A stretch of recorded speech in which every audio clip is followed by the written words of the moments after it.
guys, how you doing? Welcome back to my channel. My name is Alma and I'm a fashion and beauty blogger slash YouTuber, lifestyle, everything sha. I'm a fashion, beauty, lifestyle blogger stroke YouTuber based in Abuja, Nigeria.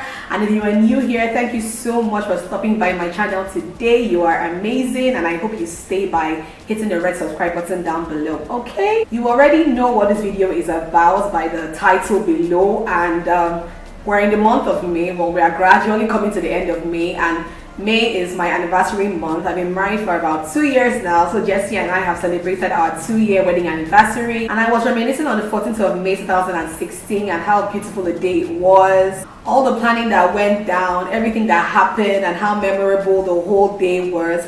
And also I was reminiscing on the things that didn't go as planned, the things that went horribly wrong on our wedding day. And I thought to myself, this is a good video idea. I shared my cheapskate tips on planning your own wedding in 2016. I'm going to leave a link to that in the description box below so you can go check it out on my blog. So Jessie was supposed to be here for this video. Unfortunately, our schedules are always like clashing. I have time to film this video now and he's not here, he's not around, and I have to get this video up this week. So unfortunately Jessie is not here, but we'll work on doing another video for you guys in the near future. So without further ado, if you want to hear all the juicy details of all the things that went south on our wedding day, please stay tuned and don't go anywhere.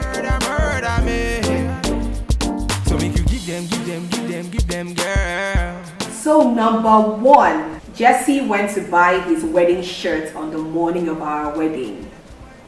Yes, he literally went to look for a shirt for the wedding on our wedding day. I think he ended up not being a very big fan of the shirt that came with his complete suit and everything, and with all the running around we're doing on the week of the wedding, there was really no time to like go look for another shirt. And for some reason, you know how guys are, he literally snuck out of the hotel the morning of our wedding with his best man, and they went to look for like another shirt for him to wear. You guys know in Abuja, Saturday morning between 7 and 8 a.m. how many stores are really open, except you want to start going to the market and you don't want to risk going to the market on your wedding day. But luckily they were able to find a boutique somewhere around and he was able to get his wedding shirt. And I'm sure when you saw him that day dancing and looking happy and all of that, you would never have guessed that he actually bought his wedding shirt on the morning of our wedding. Number two, my bridesmaids' dresses popped zips. I had about 6 bridesmaids plus my sister, making 7 as my maid of honor, and out of the 7 of them, about 3 of them popped their skirts, popped zips while we're dressing up. Like their zips literally spoiled on the morning of the wedding. And I gave myself kudos, guys. I was not a bridezilla. I was actually a very calm bride, to be honest. And even when that happened, normally I should have freaked out and be like, oh my god, my bridesmaids, their dresses, what's going to happen? Thankfully, my friend Blessing Bashir of BB Artistry, who made the dresses, was there with me in the room while we were dressing up. And when she saw all the bridesmaids dresses popping zips, she had to like go outside. Thankfully, Obioma was passing by my hotel. Oh, thank you, Jesus. She just dashed outside and got this Obioma guy, and they were able to like sort out the bridesmaids zips, and everybody was ready just in time before we left for church. And I was so happy. It would have been horrible, guys. It would have been extremely horrible to have just half of my bridesmaids with me in church. It would have been horrible. Number 3, the priest actually started mass while I was walking in. Yeah, guys. And this is a very common thing with Catholic churches.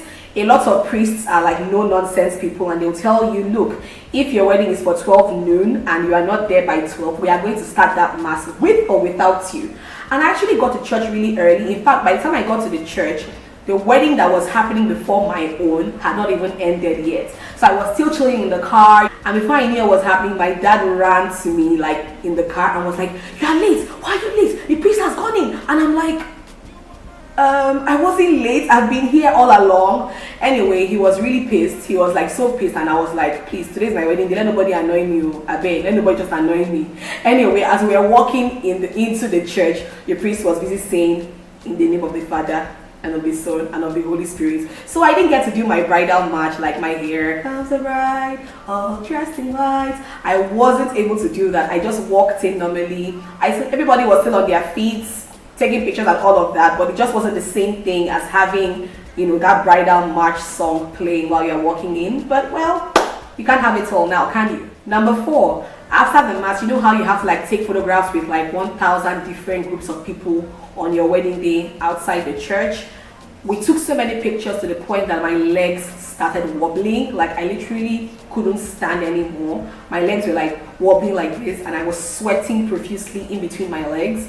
I don't know why, maybe the material of my dress or something, I don't know, but it was so horrible and so uncomfortable. I literally had to remove my heels at some point because I couldn't take it anymore. Like I just couldn't take it anymore. It was so uncomfortable, but hey, that's what you get like on your wedding day as a bride, getting married. Everybody wants to take a picture with you and you cannot say no. So yeah, it was uncomfortable, but I had to do it. Number 5, the car that we used to church and from church to the reception was not decorated, and that was actually nobody's fault. It's crazy because it was just a random Range Rover Evo. Like you wouldn't have known there was like a bride in the car on the way to church, and you wouldn't have known there was a bride and groom in the car on the way to the reception because the car was literally just plain. But it was nobody's fault. The decoration person her hands were like really tied down on the morning of the wedding. She couldn't let go of her workers from our reception in Wuse to our hotel in Area 11. Like she was not sure they would get back in time to continue with the decoration in the hall. And I also was not comfortable with letting the car leave the hotel all the way to the reception in Wuse to get decorated and to send it back to me Area 11 in time for mass. I didn't want to be late to church for any reason, and I just, in my mind, I was like, you know what, it doesn't really matter. If she can't send these people to Area 11 to decorate my car, then I too cannot send the car down to Wuse to get decorated. I don't want to go late to church. My car wasn't decorated, but I still rode in class and prestige. Anyway, number 6, my cake table was also not decorated, and until today I really don't know why. You know, we all danced into the reception and everything and sat down on the bridal section and everything, and I looked to my right and there was my cake, magnificent looking, beautiful, and then I noticed that the cake table wasn't decorated, and I was like, I was going to freak out and flip out. But in my mind I'm like, we can't start decorating the cake table now, can we? Like, we can't do that right now. Thankfully, the table on its own was really cute. It was just a simple, cute, 3-legged white table. So it was already really like pretty on its own. Thankfully. That was what made me calm down. If not, I would have freaked out. I don't know, maybe the decorator ran out of time, or maybe somebody whose job it was to do forgot to do it or something. But yeah, my cake table wasn't decorated, but it still looked nice. Thankfully. Number 7, some of our guests did not eat, and this is literally what you don't want to happen on your wedding day. I had the most amazing caterer. If you know her, you know she is an amazing caterer, but I'm sorry to say my wedding was gate crashed by a lot of people that I did not know. We planned for 1,000 people. I know it's a lot. That's a huge number for a wedding. But because of our families, especially my family and the people that my mom and dad know, especially my mother, you would know that 1,000 guests was us even nipping it in the bud. So yes, we planned for 1,000 guests. And my caterer, being as proactive as she is, even cooked for like 1,200 people. And at the end of the day, some people still did not eat, and here are the reasons why. It could be that you invited one person, that one person came with like 5 people. It could be that some people just heard that there was a wedding going down in this place. Oh, I'm close to that place, let me just enter, and your food finished. It wasn't a strictly by invitation event, so anybody really could come in, to be honest. And looking back now, my caterer actually told me after the wedding day that, Alma, you had nothing less than 1,500 people at that reception. They even had to get to the house, get more food, and the food still finished, guys. Thank you very much to all those I invited that came with like 6 additional people. Thank you for making some of my guests and some of my friends, even some of my friends who flew in from out of Abuja. Some of them, I was very shocked to hear that they did not even get something to eat. The majority of the people at my wedding actually ate, but also there were a number of people who did not eat as well. But shit happens. Like, you cannot control everything that happens on a wedding day. No matter how hard you try, things will always go wrong. I even had some people tell me like a day after the wedding, oh, I didn't eat at your wedding. And I was like, okay, so do you want the food now? Like, do you want me to give you the food now? The wedding is past. Just congratulate me and let's just move on and forget about food. Nigerians. Number 8, Jessie and I did not feed each other. You guys know, in Nigerian weddings, when you cut your cake, they'll tell you, act drama and show us how you're going to feed your husband with the cake. When he comes back from work, you form drama, feed him, he'll feed you back, all of that. We didn't do any of that, and to be honest, thank God we didn't do it, because there were a lot of things on the reception agenda that we had to do, and that was like the least of our worries. Immediately we cut our cake, the next thing that we did was the wedding shoe game and one other game that we played at the reception, and even the MC himself like probably forgot or couldn't be bothered. And in a way we were like happy, because we didn't want our wedding to be like every other wedding out there, like very predictable, you know. So yeah, that did not happen, and I was glad that did not happen. Number 9, my wardrobe malfunctions. Yes guys, I did have a couple of wardrobe malfunctions, and the first one was in my first dress. If you guys were at my wedding, my first dress was like a low back dress, transparent, and I was wearing this pink lingerie for the wedding night. And while I was dancing, you know, because it was low cut, you know, the pink was very visible, like it seeped through some of the whatever at the back, and some people saw it. I actually saw it in some of my videos and everything, and I was like, oh my god, nobody told me that my lingerie was peeking through. But thankfully it was not for long. And also my second dress, I had a little bit of an issue with my second dress. I wore a short ivory dress as my reception dress, as a second dress, and the bust area wasn't very tight. So while I was dancing with my family, we were doing the electric slide, I actually almost had a nip slip. I literally almost had a nip slip. Thankfully, Blessing, of course, who made the dress, was quick to come and tell me, babe, dance carefully, dance carefully, dance carefully. Number 10, somebody spilled red wine on my beautiful reception dress at the after party.